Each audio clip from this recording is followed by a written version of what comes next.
নমস্কার বন্ধুরা, আজ বানাচ্ছি এঁচোড় চিংড়ি। তো এঁচোড়কে এইভাবে আমরা কেটে নিয়েছি আর ডুমো ডুমো করে আলু কেটে নিয়েছি। এবারে গরম জল এখানে বসিয়ে দিয়েছি, তাতে হাফ চা চামচ হলুদ দিয়ে দিয়েছি।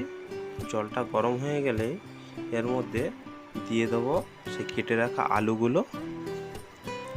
আলুগুলো বেশি বয়েল করব না, 60% মতন বয়েল করলেই হবে। আলু বয়েল হয়ে গেলেই তারপর আমরা ভেজে নেব, সেই জন্য 60% মতো আলু বয়েল করে নিচ্ছি। এখানে আলুগুলো এবার তুলে নিচ্ছি। নেওয়ার পরে ওই জলেই দিয়ে দিচ্ছি কেটে রাখা এঁচোড়গুলো। তো এখানে এঁচোড়গুলো দিয়ে দিয়েছি, জল একটু কম হয়েছে, জল আবার আমি দিয়ে দিলাম এখানে।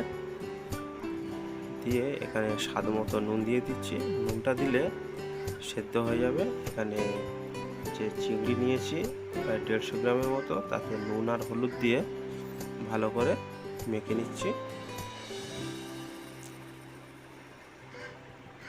তারপরে ওই কড়াতে তেল দিয়ে দিচ্ছি, দিয়ে আলুগুলো প্রথমে ভেজে নেব। 1 থেকে 1.5 মিনিটই আলু ভাজলেই ভাজা হয়ে যাবে, যেহেতু এখানে আলুগুলো সেদ্ধ হয়ে আছে তাই বেশি ভাজবো না। ওই তেলেতেই দিয়ে দিচ্ছি চিংড়ি মাছ, যেগুলো নুন হলুদ মাখিয়ে রেখেছিলাম। এগুলোও বেশি ভাজবো না, বেশি ভাজলে তার টেস্ট চলে যায় অনেকটাই, সেই জন্য 2 একবার নাড়াচাড়া করেই তুলে নেব।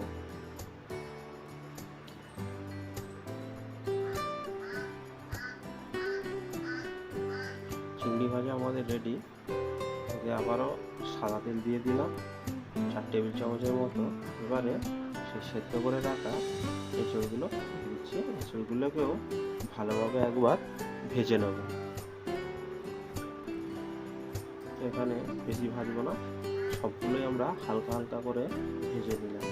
এবার ওই কড়াতেই রান্নার জন্য আমরা দিয়ে দিলাম সর্ষের তেল, 2টো তেজপাতা, 4টে এলাচ, দারচিনি, 4টে লবঙ্গ দিয়ে সমস্ত উপকরণকে ভালো করে মিশিয়ে নিচ্ছি।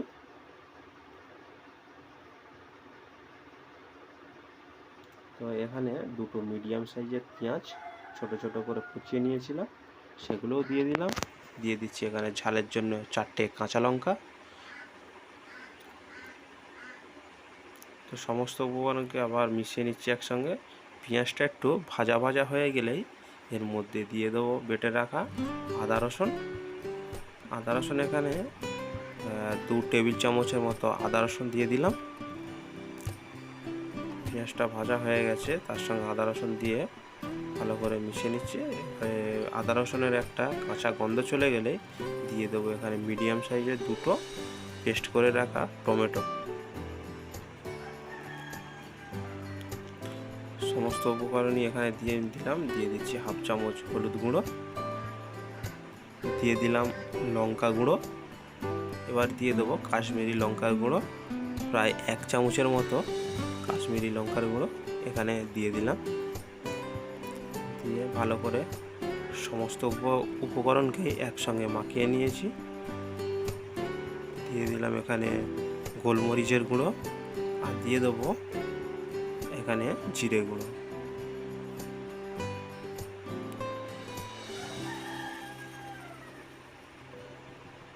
আর সেই ভেজে রাখা এবারে দিয়ে দিচ্ছি এঁচোড়গুলো। ভেজে রাখা এঁচোড়গুলো দেওয়ার পরে মাখিয়ে নিচ্ছি। মশলার এঁচোড় যাতে একসঙ্গে মিশে যায়,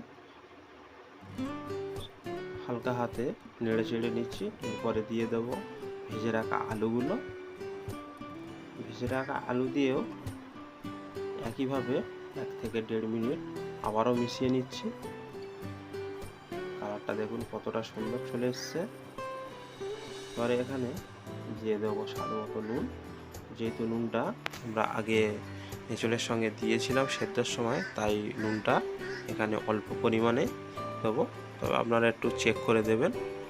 আর সমস্ত উপকরণ দেওয়ার পরে এখানে কিছু সিদ্ধ হয়ে আছে, তাই আমি এখানে অল্প পরিমাণে জল দিয়ে দিলাম। তো এরকম একটা ফুট চলে আসলেই এর মধ্যে দিয়ে দিচ্ছি ভেজে রাখা চিংড়িগুলো। প্রায় রান্না আমাদের শেষের দিকে। চিংড়ি দেওয়ার পরে বেশি আমি এখানে ফোটাবো না, যেহেতু সমস্ত উপকরণই এখানে আমাদের প্রায় সেদ্ধ হয়েছিল, তাই বেশি ফোটাবো না। এরপরে দিয়ে দিচ্ছি এখানে গরম মশলা গুঁড়ো, আর সবার শেষে দিয়ে দেবো এখানে একটুখানি ঘি। ব্যাস, তো আমাদের এখানে এঁচড় চিংড়ি রেডি হয়ে গেল। তো এই রান্নাটা যদি ভালো লাগে আমাদের চ্যানেলকে সাবস্ক্রাইব করবেন, আমাদের পাশে থাকবেন।